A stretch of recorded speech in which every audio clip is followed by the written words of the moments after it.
말씀을 나눴습니다. 장터에서 어린아이들이 피리를 부는 게임도 하고, 그리고 장례식을 치르는 그런 예고하는 게임을 하러도 반응이 없다는 것입니다. 예수님도 수없는 방법으로 우리에게 다가오셔서 이런 방법 저런 방법으로 복음을 전하지만 사람들이 반응이 없다는 것입니다. 그런 세대가 오늘 이 시대가 아닌가요? 그래서 영국 극작가가, 시몬이라는 극작가가 이야기하기를, 감격하는 마음을 잃지 마라. 감격하는 마음을 잃지 마라. 우리가 말씀에 너무 익숙해져 있거든요. 새벽마다 말씀 듣고, 그리고 수요일날, 금요일날, 주일날, 일부 오후 예배 등등의 말씀을 듣지만 그 말씀에 감격하는 마음이 전혀 메말라버린, 그러한 마음을 가지고 있는 우리의 모습, 그 모습의 실체가 아닌가. 그 말씀을 또 깨우쳐 주기도 합니다. 마치 심령이 화석이 되어버렸다는 거죠. 화석은 모양은 있지만 생명력이 없거든요.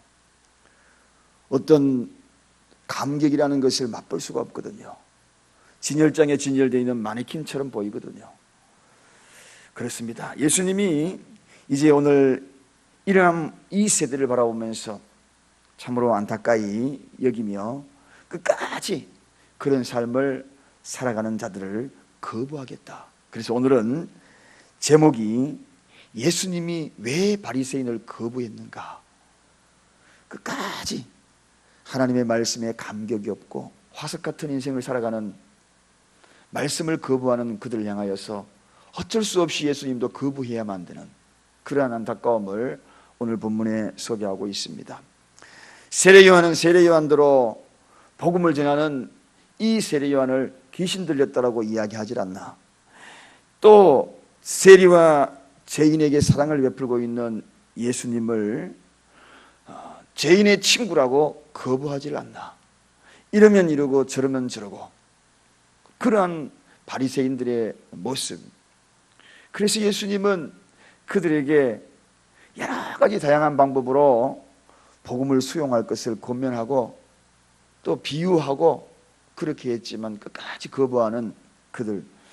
여러분, 편견과 이권에 사로잡혀 있고 참된 진리를 전하는 자들을 외면하고, 그리고 오히려 누명을 씌우고 핍박하고 비난하고, 이런 모든 이 바리새인과 같은 그들, 예수님은 거부할 수밖에 없는 이유가 있다는 것입니다.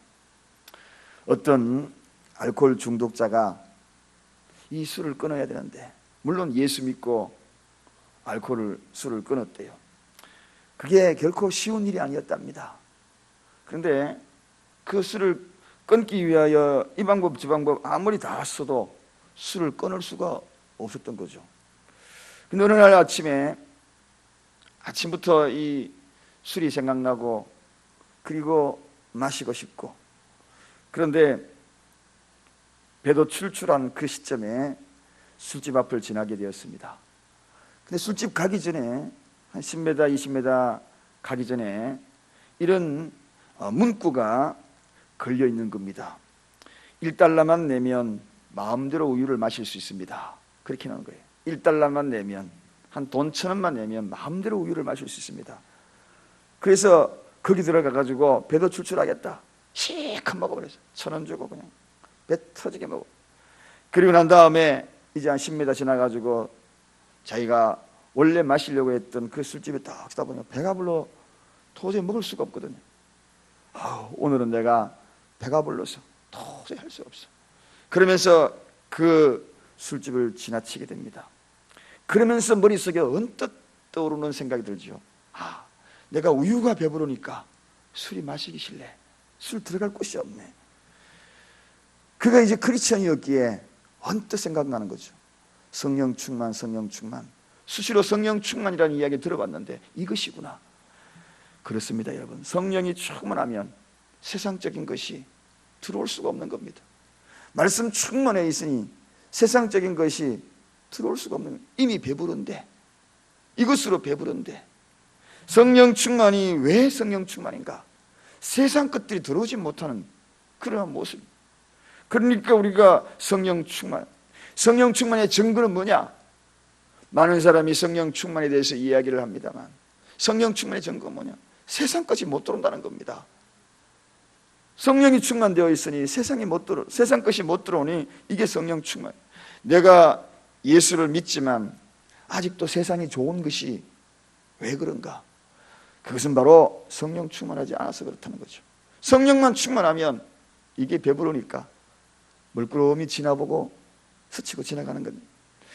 그래서 성령의 충만함이 참 중요하다. 여러분, 오늘 예수님이 세례 요한의 증거를 받으면서 이 땅에 오셨어요. 그러나 유대인들은 예수님을 환영하지 않았어요. 그들이 너무 속이 비어 있었습니다. 채워져야 될 진리의 말씀이 채워지지 아니하니까 자기의 사심대로 모든 것을 판단하는 거죠.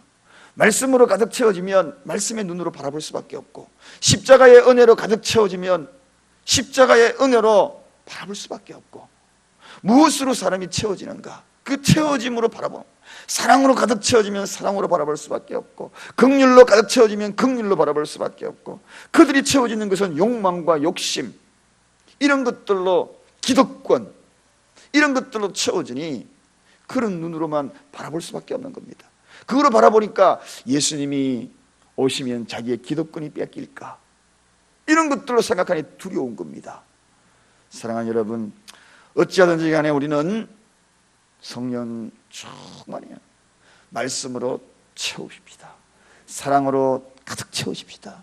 하나님의 은혜로 가득 채우십시다. 하나님의 긍휼로 가득 채우십시다. 여러분, 그렇습니다. 오늘 예수님이 왜 이들을 거부했는가? 그들이 가득 채운 것이 무엇이 가득 채워져 있는가? 잘못된 열심으로 가득 채워져 있었어요. 이 바리새인들은 잘못된 열심, 남다른 특징이 있습니다. 잘못된 열심은, 오늘 이 바리새인들이 열심이 없었는 것이 아니에요. 사람에게 보이기 위하여 각가지 얼마나 많은 외적인 행동들을 많이 했습니까? 종교활동 중에 대명사입니다. 그러나 그들 속에 채워진 것이 잘못된 것으로 채워졌다는 것입니다. 잘못된 열심이죠. 여러분, 잘못된 열심은 바로 이렇게 예수님이 거부하는 존재로 전락해버린다는 것입니다. 잘못된 열심은 내 속에 잘못된 것으로 채워질 수밖에 없기 때문입니다. 그러므로 진리의 열심이 우리 속에 가득하면 자동적으로 진리의 흐름으로 따라가는 것이고, 잘못된 열심으로 채워지면 자동적으로 잘못된 열심으로 따라가는 겁니다. 이것이 그들의 첫 번째 오류죠. 오류죠. 두 번째, 그들이 어떻게 예수님이 거부마음을 당했는가? 그것은 비난을 위한 비난자가 되었다는 것입니다. 바리새인의 특징이 그거거든요. 비난에 너무 익숙했다는 겁니다. 여러분, 불의에 익숙한 자는 비난에 익숙합니다. 틀림없습니다. 왜냐하면 불의가 가는 방향을 알고 있기 때문입니다. 진리를 가는 방향을 알고 있는 사람은 그 길만 곧장 가지만, 불의를 아는 사람이 때문에 비난을 가하는 거죠. 이것이 바로 바리새인의 특징이에요. 예수님이 왜 바리새인을 거부했는지. 여러분, 경험한 자는 죄의 방향을 압니다. 그렇지 않습니까, 여러분? 죄의 방향을 누가 압니까? 말씀만 쭉 따라간 사람이 어떻게 죄의 방향을 알겠어요? 그저 예수님이 푯대라고 생각했던 그 사람은 그게 그냥 그건 줄 알고만 계속 바라왔어요. 그러나 죄의 길을 걸어봤던 사람들은 죄의 방향을 압니다. 죄의 방향을 아는 사람들이기 때문에 비난하는 거죠. 비난하는 거죠. 도둑질 해본 사람이 도둑놈의 심보를 아는 것입니다. 불의에 익숙한 자들이 진리를 비난하는 거죠. 여러분, 왜냐하면 그 불의를 지키기 위해서 그렇습니다. 그것이 맞다라고 주장을 해야만이 그게 자기 자신을 지키는 일이기 때문에 그렇다는 것입니다. 그래서 불의에 익숙한 사람은 비난할 수밖에 없는 겁니다. 불의를 지키기 위하여 의의 길로 걸어가는 자들을 비난할 수밖에 없기 때문에, 불의가 아니라 바른 길이라고 그렇게 주장할 수밖에 없기 때문에 그렇다는 것입니다. 여러분, 지금 요한을 비난하고 있지 않습니까? 그리고 급기야는 예수님을 비난하고 있지 않습니까? 이게 바로 바리새인의 특징입니다. 비난에 익숙한 자가 되어서는 아니 됩니다. 우리는 격려에 익숙한 자가 되고, 배려에 익숙한 자가 되고, 공감에 익숙한 자가 되기를 주님의 이름으로 부탁을 드립니다. 지상의 최고의 섬김의 언어, 그것은 바로 오늘 이 세 가지 일러드린 말씀. 그 다음에 이 바리새인들을 왜 거부했는가? 우리 바리새인 그러면 회칠한 무덤이라 예수님이 대번에 그렇게 이야기했잖아요. 한마디로 위장전술에 능했다는 것입니다. 위장전술에 능한 사람은 바로 사단의 속성을 갖고 있는 것이거든요. 사단은 위장전술에 너무 능하기 때문입니다. 바리새인들은 많은 사람 앞에 존경심을 받았고, 그리고 금식도 하고, 또 불우한 이유도 돕고, 그리고 11조도 너무 잘하고 많이 그랬습니다. 많은 사람들이 볼 때는 정말 대단한 경건의 대명사였습니다.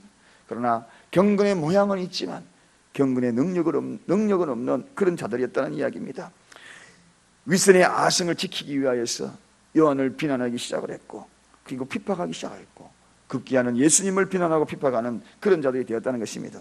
왜냐하면 윗선을 정명시키기 위해서 비난할 수밖에 없고 핍박할 수밖에 없다는 것입니다.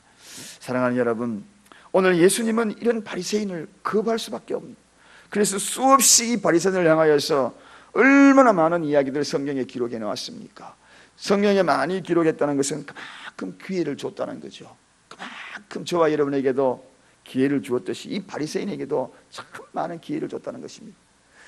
울어보기도 하고, 그리고 웃어보기도 하고, 마치 장터에서 어린아이들이 게임하듯 갖가지 방법으로, 그러나 그들은 끝까지 예수님을 거부했다는 것이죠. 그 거부하는 예수님, 그러나 급기야는 그들도 예수님께 거부당할 수밖에 없다. 무엇이 그들이 가장 큰 문제였는가? 바로 이 세 가지 때문에. 첫째는 잘못된 열심이요, 두 번째는 비난에 익숙했다는 것입니다. 세 번째는 위장에 능했다는 것입니다. 이것이 바로 바리새인의 특징입니다. 오늘 우리가 이런 마음이 다가올 때마다 늘 나를 처복종시킵니다. 두 마음이 내 심령 속에 싹 들 때마다 하나님 어찌하면 좋습니까? 내 스스로는 감당할 수 없지만 성령께서 내 속에 들어와 주십시오. 성령 충만하게 되면 이것을 몰아내기 시작합니다. 우리가 배부르면 술이 거부되듯이, 말씀이 충만되면 담배 연기가 싫어지듯이, 성령 충만되면 다 싫어지는 겁니다. 세상적인 것 들어오는 것이 거부되는 것입니다. 담배도 끊을 수 있는 능력이 되는 것이고, 술도 끊을 수 있는 능력이 되는 것이고, 그래서 구원과 관계없는 것이 아니라 거부할 수 있는 것은 성령 충만이다. 오늘 이러한 은혜가 저와 여러분에게도 가득하기를, 가득 충만해지기를 간절히 축원드립니다. 기도하겠습니다. 하나님 아버지, 감사합니다. 하루하루 살아가는 것, 그것조차도 힘에 겹지만, 그러나 우리 인생의 발걸음을 옮기는 것이 내가 살기 위하여, 또 내가 내 발걸음을 옮기기 위하여 살아간다면 너무나 무겁지만 성령의 에너지로 살아가게 하시옵소서. 성령의 충만된 모습으로 살아가게 하여 주옵소서. 그가 나를 발걸음을 옮기게 하여 주옵소서. 그가 나를 호흡케 하여 주옵소서. 그가 나를 말씀하게 하여 주옵소서. 오늘도 이와 같은 말씀이 충만되어지므로 세상을 향하여 나아갈 때 세상의 즐거움이 들어오지 아니한다 할지라도 내 속에서 솟아나는 즐거움이 세상을 향하여 오히려 울려 퍼지게 하시옵시고, 오히려 찬송으로 터질 수 있도록 축복하여 주시옵소서. 찬송할 수밖에 없는 이유, 근거를 제공하는 우리 모두가 되게 하여 주시옵소서. 오늘도 왜 바리새인을 거부할 수밖에 없었던 예수님의 심정을 성경을 통하여 깨달았습니다. 잘못된 열심, 비난에 익숙한 자, 위장에 능한 자가 되지 아니하도록 우리를 처복종시키며 오늘도 우리의 발걸음을 옮겨나갑니다. 하나님 감사합니다. 감격에 민감하게 하여 주옵소서. 이 말씀을 들을 수 있는, 말씀에 들을 수 있는 귀가 열려서 감격에 민감함으로 오늘도 감격하며 살아가는 하루가 되게 하여 주옵소서. 예수 그리스도의 이름으로 간절히 기도드리옵나이다. 아멘.